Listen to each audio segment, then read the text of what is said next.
The next item was an item that was found in my mother's loft when she was cleaning out all the rubbish, and she asked me if I wanted it. So obviously, being a retro geek collector, I said yeah, I'll love it. I don't think it's anything spectacular, but it's the Princetronic Tournament 2 Deluxe electronic TV game.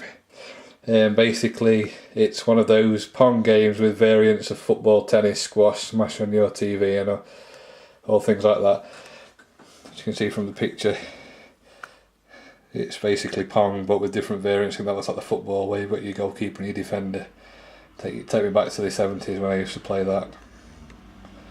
As you can see, the box is in good condition, the console's in good condition, it works perfect, so very nice little item. The next console, if you can call it that really, I bought after watching Steve Benway's videos on the 1991 games cartridges that had loads of games on, and basically all games from the 8-bit era. Now this, believe it or not, is the Zone Wireless Gaming. Obviously it's a rip-off of the Nintendo Wii, but being very, very loosely based on the Nintendo Wii, basically the only way it resembles it is it's two controllers and a console that stands on its side. It is wireless. I gather it's infrared. It doesn't use the technology that the Wii uses, but as you can see, some of the games included are boxing, tennis, golf, fishing, table tennis, 10-pin bowling and football. So not much of a not much of a copy of the Wii, but the 8-bits versions of it. It includes 7 games, sports package and 2 wireless modes. Obviously, when I load this up, I'll do a video and just show you how terrible the games really are. The next console I actually got off eBay. It cost me £10. Not a bad bargain, and that's the original Xbox One in the box. Perfect condition, works perfectly, comes with one controller, all the leads and everything came with it. Like the Xbox, one of my favourite consoles. I'm not really a big console fan, more of a computer fan, but it's got some good games. It came with one game, and that was Project Gotham Racing, which is another good game. But once again, after watching Retro Gamer VX's and Steve Benway's, I managed to pick up a bargain from the cash converter shop in Chesterfield where I live for 99p, and that was Midway's Arcade Treasures 2. Some classic games on there, which the videos, say the Steve Benway videos, has put on a lot. He's put a lot of these videos on of the games on there. It's got my favourite game on there, which is Hard Driving, which is just there. So 99p, not a bad buy. Next console I got was once again off of a car boot. We're quite lucky that we have a lot of car boots around this area on a Saturday and Sunday, so I usually have a trip round, see if I can find anything exciting. And I got this Dreamcast for £5. It's in perfect working condition. Came with all the leads. Also came with a visual memory card and an extra controller. So didn't do too bad for £5. There's no games with it, but I'm going to buy some games. I think I've looked around see if I can get some stuff off eBay for it.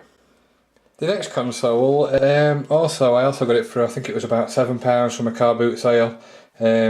Unfortunately, I only had the power supply, the memory card and the actual GameCube unit itself. So it's a GameCube I got for £7.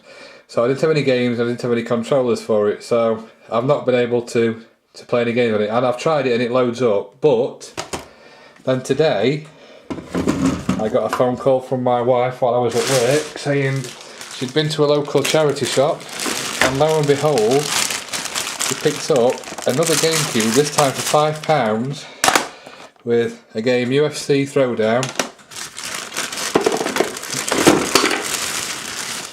The actual unit itself, which I haven't tried yet, so I don't know if it works, but I know I've got one that does.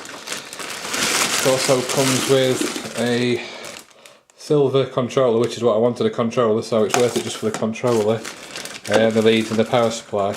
But also, not only did it come with UFC, but inside was a disc, and the disc was Legend of Zelda Ocarina of Time. So double bonus there.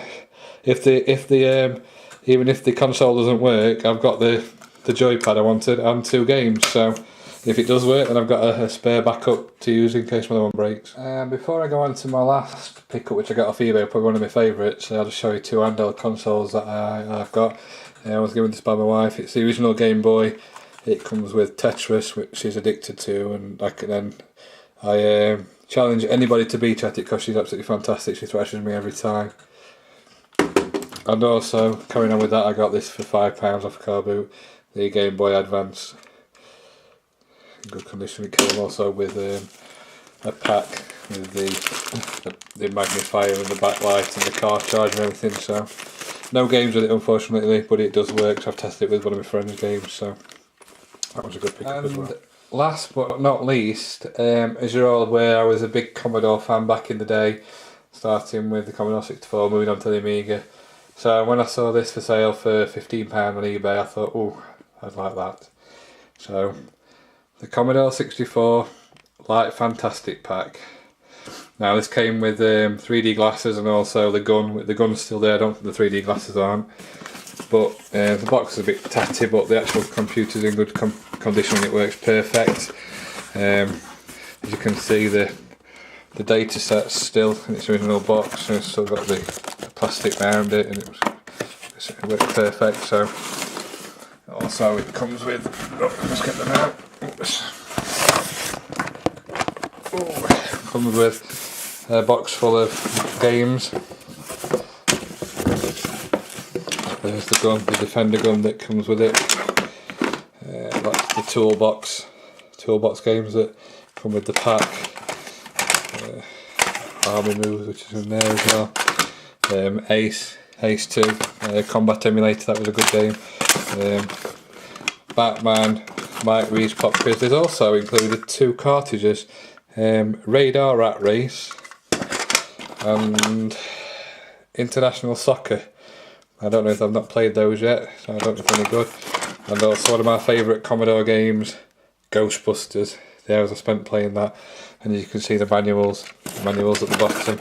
So I'll be doing a review on that when I get it up and running and set up properly, so you can expect that in the near future. One last little thing as well, also while I was at the car boot, there was this farm foods bag on one of the stalls just lumped next to these tapes, and I said, oh, how much is your bag? Because it got Commodore 64 games in it. And she goes, oh, you can have the lot for £1. So I thought, well, for £1 I can risk it, I'll just buy it and sort them when I get home. And you can see there's over 30 or 40 games in, so some good games. I've obviously not tried all these yet, but games like Trapdoor, Mastertronic games, Master Chess, Chucky Egg, classic game for the Commodore 64, Crazy Cars, another good game.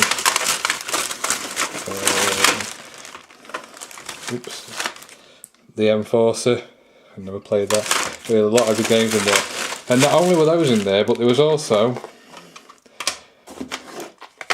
3 BBC Micro games, Micro Olympics, Felix in the Factory and Leapfrog for the BBC Micro. I think that's done by that. I don't know if that's from a magazine or what, the Micro User. I've got a lot of Micro User magazines, so might be able to look through for that.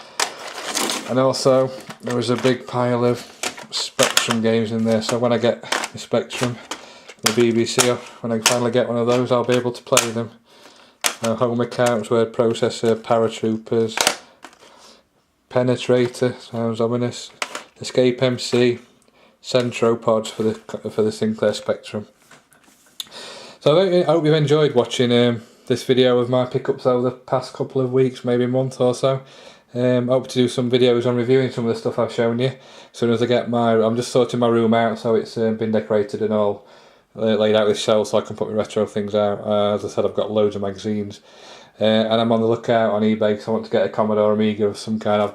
My friend said he might have one for me, so hopefully in the near future I'll have one of my favourite machines back, and I'll do a review of that as well. So thank you very much for listening, and see you soon.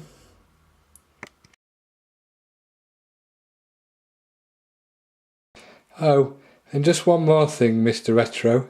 If you ever want to see him again... I advise you've got to beat the computer 15-0 at FIFA Soccer. Because we wouldn't like anything to happen to him, especially by Mr. Dalek or Mr. Cyberman, would we now? Goodbye.